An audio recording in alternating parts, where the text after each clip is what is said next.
Tervetuloa Efesolaiskirjeen sarjan toiseen viikkoon. Ja tässä tulee tämän kertainen videoalustus teille. Eli mun opetuksessani tänä sunnuntaina mä käsittelin eniten armokäsitettä. Mitä se armo oikein on? Ja esitin semmoisen väitteen, että armo ei ole meille oikeasti ihan tuttu käsite, koska me ei ymmärretä, että Paavalin ajattelu nousee jostakin muualta kuin tästä meidän kristillisestä armoajattelusta. Armo nimittäin oli sellainen asia Paavalin aikana, että se oli vastavuoroinen käsite, jossa sitä osoitettiin ja sitten odotettiin, että toiset osoittaa sitä samalla lailla myös.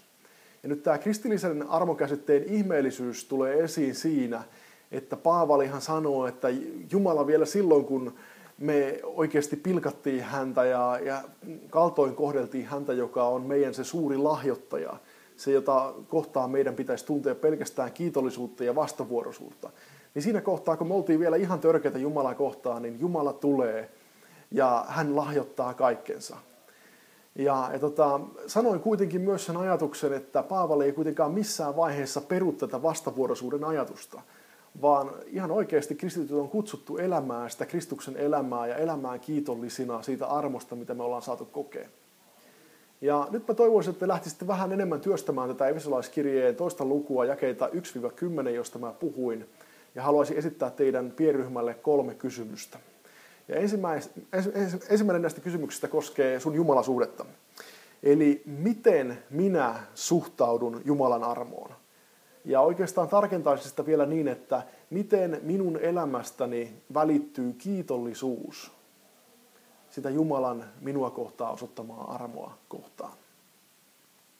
Toinen kysymys liittyy sinun suhteeseesi seurakuntaan. Ja se kuuluu näin. Jakeet 4-10 kuvaavat seurakunnan pelastettujen yhteisönä.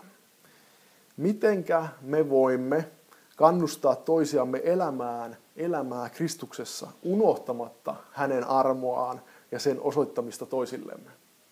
Monestihan sitä tulee semmoinen isovelivalvojärjestelmä ja sitten kaikilla on paha olla.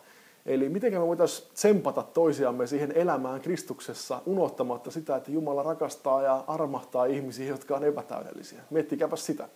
Ja sitten vielä 3. kysymys on tämä. Seurakunnassa me saarnataan evankeliumia, jossa ihminen voi tulla sellaisenaan, synteineen ja päivineen, Jumalan luo. Ajattelemme, että käyttäytymisen muuttuminen ja pyhittyminen on prosessi, eikä meidän keskellämme tarvitse olla täydellinen.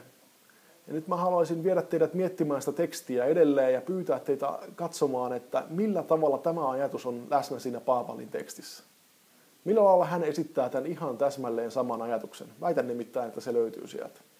Kiitos sulle, kiitos teille, pitäkää hauskaa pienryhmässä. Moi moi!